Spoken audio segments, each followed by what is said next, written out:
Hello Warfighters, Warriors Hal. Welcome to some Total Tank Simulator. This is going to be really cool. This is a game I picked up, just came out yesterday.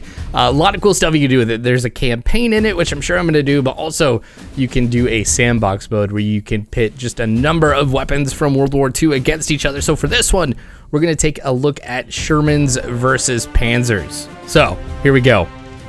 Okay, we're going to start off this scenario with a 1v1. So it's going to be the Sherman against the Panzer III. Now, looking at how the tanks were in real life, the Panzer was the better tank. And so we're going to see if that actually plays out here in the game too. They're kind of both moving apart from each other. So far, well, I start saying it now, but I was going to say everybody's aim was basically spot on. I think it was just because of how close everyone was. But the Sherman destroyed. Okay, so in a 1v1 scenario, the Panzer does end up winning. So we're gonna try to see if we can even the odds a little bit by going 5 versus 4. Of course, 5 Shermans against 4 Panzers. Gonna start them off close yet again. Looks like the Shermans are gonna break up into 2 groups. 2 going left, 3 going right. And the Panzers are just scattering back there. We've lost one of the Shermans already. One of the Panzers is trying to repair itself. We're gonna lose another Sherman. Okay, so now it's 3 versus 3 here. No, 4. There we go, now it's 3 versus 3. Gosh, Shermans are not gonna win this one either. So even in 5 versus 4, that's not gonna be enough for the Shermans, as now it's 3 versus 1, 2 versus 1, and the Germans win again. All right, let's try to see if we can do more to even the odds. This is gonna be 20 versus 15. Man, this is getting more chaotic the more tanks that you end up adding to this. 2 Shermans down early. Okay, there we go. We've got 2 of the Panzers destroyed, but 3 more Shermans have gone down.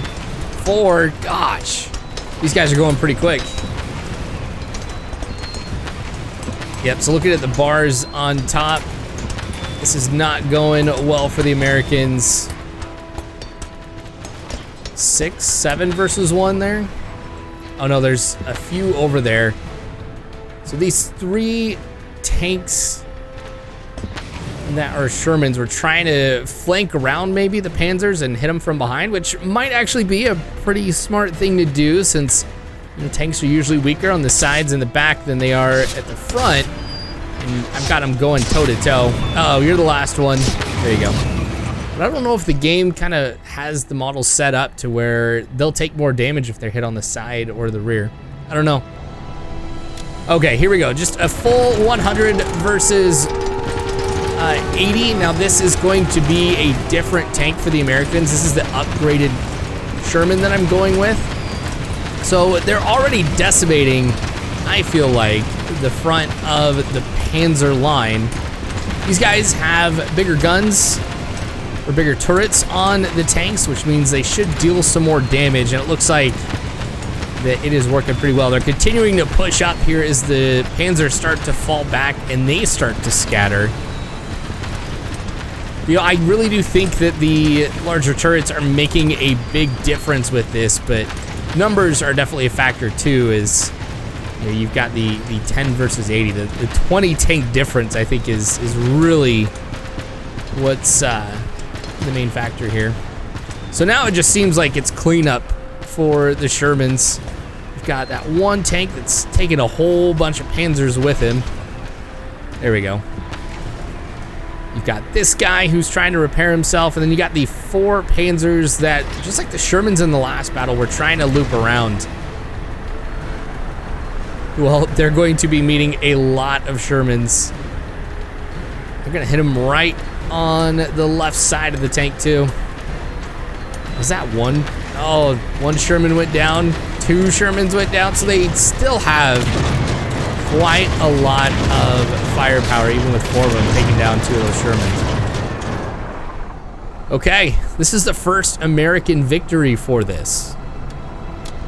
So in an ideal situation, I don't know, maybe 100 versus 90 would make it a little bit more even, but I'm gonna try something different. I'm gonna try a a tactic here, as we're now going full 100 versus 100. So yeah, this tactic, if the Americans win this one, then I'm gonna put them at a little bit of a disadvantage, but if the Germans win, we'll see if this puts them at a disadvantage. Anyway, this is just a full onslaught of 100 versus 100. I'm watching the meter at the top very closely. It looks like that the Americans are starting to lose this one. Remember, the Germans now have 20 more tanks than they did in the last battle. Yeah, the Americans are dropping faster than the Germans are. This German left flank, I thought they were gonna try and push up. Yeah, they're in basically 3 groups. Heavy on the right, weak in the center. I think a little bit, yeah, even weaker on the left here. So with their heavy right, they might circle around a la Schieffelin plan. Okay, Americans are starting to fall back, and usually when you see that, I mean, you kind of know how this is going to end. The meter just shows the same thing. I don't think the Americans are going to come back from this one. Gosh, there's even a few tanks pushing up on the right and left, trying to flank around. So this is a pretty interesting move, seeing what the Germans are trying to do, but with the Americans basically being encircled right here, I think it's really just a matter of time as the heavy German center continues to push up and just decimate any of the Shermans that are there. Oh, the guy on the right, he's all alone. Oh, he's gonna have to repair. He'll survive. That dude right here is the hero of the match. Way to go, Panzer. All right. That really was a lot more one-sided than I thought it was. So for this next battle, what I'm going to do is we're going to do a divide and conquer type of scenario. So this is going to be set up where I've got 50 Panzers at the top, 50 at the bottom, and 100 American tanks. We're going to see if the Americans are going to be smart enough to try and just destroy one group and move to the other one faster, but they've kind of split up their forces pretty evenly. With this being the first time that I've tried this, I had no idea what was going to happen, but yeah, this actually turned out to be even worse for the Americans. They are just getting decimated. Probably because they're being hit from 2 sides. And yeah, if you do have the model set up to where you take more damage if you're hit from the side or from the rear, there is some real problems with this. Now, I think if I were to do something, and I'll save this one for another battle where I had a group of 50 in front of another group of 50, I think maybe that would have been a little, or would have gone a little bit differently, but wow. That one American tank just backing up, wishing that he had a chance. Here comes the German army in full force. He's gonna have to stop at some point. There he goes, taking some shots. Once his armor is depleted, then he'll have to stop, since he's disabled, but there we go. Gosh.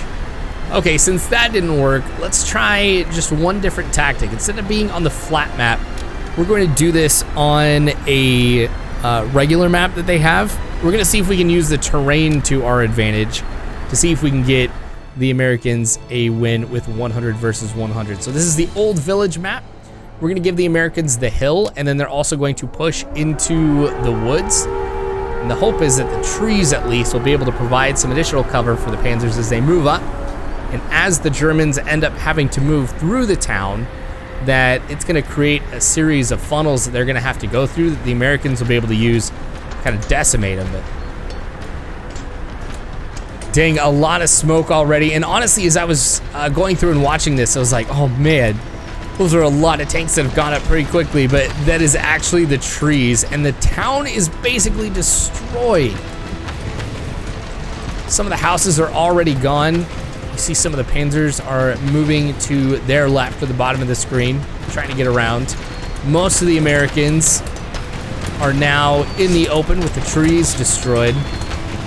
So this is kind of where it becomes more, I think, of a fair fight. So if we had any advantage, or if the Americans had any advantage, it would have been just a little bit ago when those trees were up. So this might not be as big of a boost for them as I was thinking it might.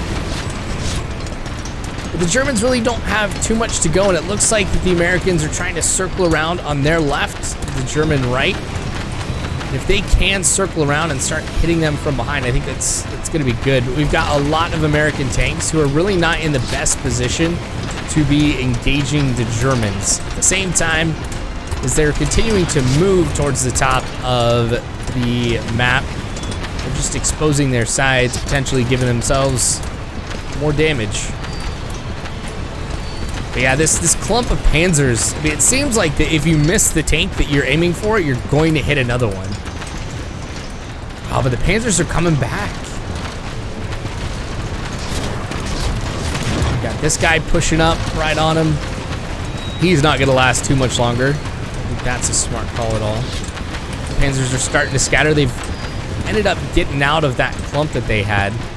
Now it seems like the Americans are the ones who are starting to clump together. They're not holding the hill as much as I would have thought that they would have, but then you've got like these tanks that are ending up going behind the hill, and that makes it so they can't engage the Panzers, which gives them a numerical advantage almost. And you've got this group of Shermans that are off on their own. So instead of a divide and conquer in the previous battle, we're kind of seeing that happen with the Americans right here. They're continuing to push back, but as the Panzers push up, game over, guys. This is gonna be it. Look at them come over the hill. Just decimate one Sherman.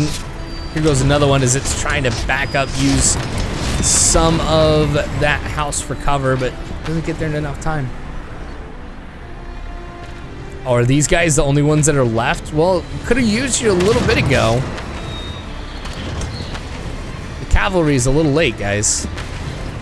Yeah, once these other Panzers come up over the hill, then they are just going to open up on them, and this is going to be over really, really quick.